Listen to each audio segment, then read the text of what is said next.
I, 25 female, and my sister, 28 female, have the same name. We are from an ethnicity where a lot of female names are similar. We both share our first names with the second part of our names different, but we go only by the first part of our names. I've always been an introvert and I have no friends. The only friends I had were from high school, which were very far away since we moved to a new state after I graduated. My sister, on the other hand, is very outgoing, has many friends since the move, and she's always liked the spotlight on her. I only met my husband because of an arranged marriage that was originally supposed to be for my sister since she's older. Ooh, hand-me-down husband.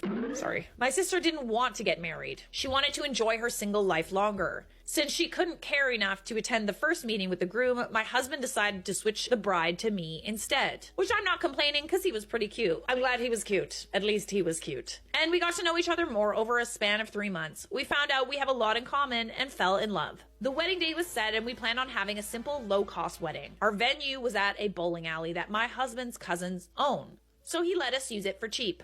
Ooh, wedding at a bowling alley, love it. All the chairs and tables were provided by the cousin, as his bowling alley was regularly rented out for parties. The flower decor was made from ribbons that my husband's sisters and I helped make. Food was a potluck kind of situation where the guests would help out by making their own dish and bringing it to the wedding, with also the option of 3 dishes that we were going to provide. The drinks were also provided by us. My wedding dress was thrifted from a Goodwill store. It was a beautiful, soft English tulle A-line dress with shoulder straps. The dress went down to my ankles. I didn't like revealing clothes, so I added my own sleeves to the dress. Our whole wedding cost came to about $2,000 in total, including the infamous red wine. Oh no, oh god. I always get anxiety feeling like I know what's about to happen.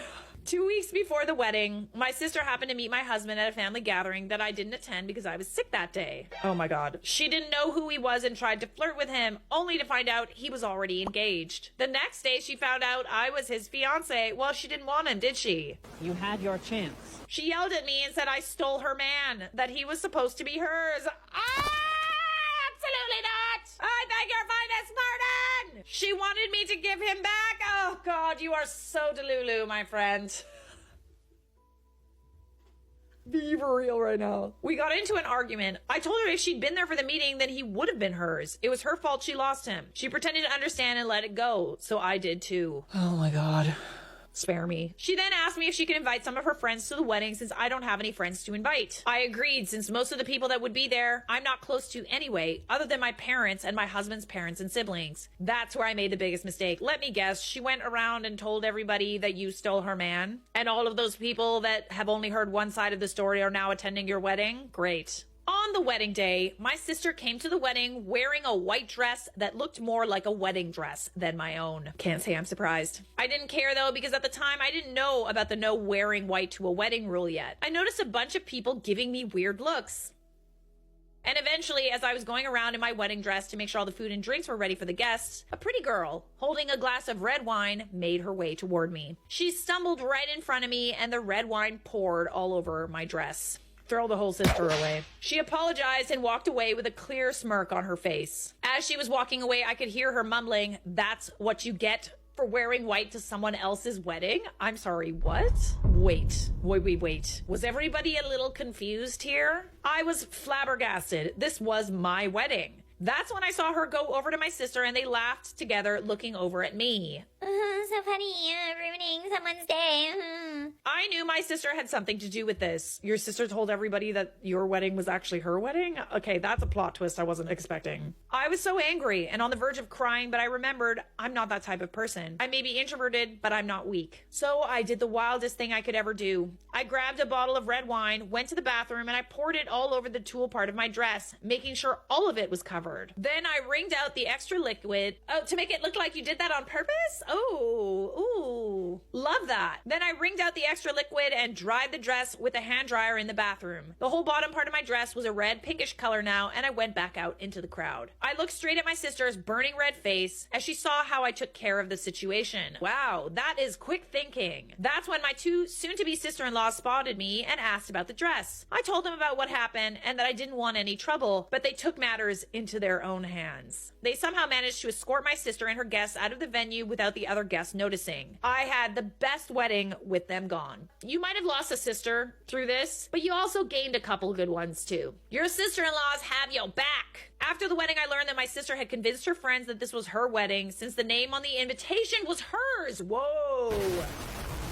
They thought I was being rude and that's why they poured wine on me. Whoa, okay, plot twist of the century. Bloody plot twist. I'm sorry, what did she think was gonna happen when you were the one that was actually up there getting married to that dude? The friends did apologize to me and distance themselves from my sister for being so toxic. I forgave them, but with my sister, I cut all ties with her. We weren't close to begin with. My parents knew nothing of this, so my sister did go on unpunished for her actions. But I could care less about her as I moved in with my husband and his family loves me. Whoa, the hoops you had to jump through to make sure your day wasn't ruined. Like the fact that you picked yourself up after such disrespect. You went into the bathroom and you dyed your wedding dress with the wine to make it look like nothing bad had happened. Kudos to you, bestie. That's amazing. When I've read stories like this, I've always wondered why they didn't just go completely soak the dress in wine and dry it and wear it the rest of the night. Good for you. I think most of us, if we get like a drink poured on us very obviously on purpose, I think it would be kind of hard to step away from that situation and not cry our eyes out, especially on our wedding day. It takes a special kind of person to make lemonade out of those kinds of lemons. Some people are accusing OP of totally fabricating this story. OP responds, unfortunately, this really did happen. It's true our ethnicity doesn't get married in white, but our families have been living in the USA for our whole lives and have grown accustomed to the American ways. We did have 2 ceremonies for our wedding, the first one being American, and the second one, more traditional, was held a few days later, as in our culture normally does. So you're claiming there were guests at your wedding who didn't know you were the bride. Sure, that makes sense. Like I said, I have no friends, so most of the guests were just relatives that my parents invited, along with my sister's friends. And as the original marriage was supposed to be for my sister, a lot of the relatives that weren't close were not informed of the change. OP kind of fighting for her life in the comments. I'll leave it up to you to judge if this story was true or not. And then everyone clapped. Charlie needs to do better research to make sure the stories are real. How am I supposed to do that? Reach out to every single poster and just get their word for it? That's the job. Here's a suggestion. If you guys think that a wedding story on my, or any story shared on my Reddit page is fake, you can easily flag those stories for me, and then I'll decide if I want to share them or not. Be fair. Don't do that with every single one, even if they're factual.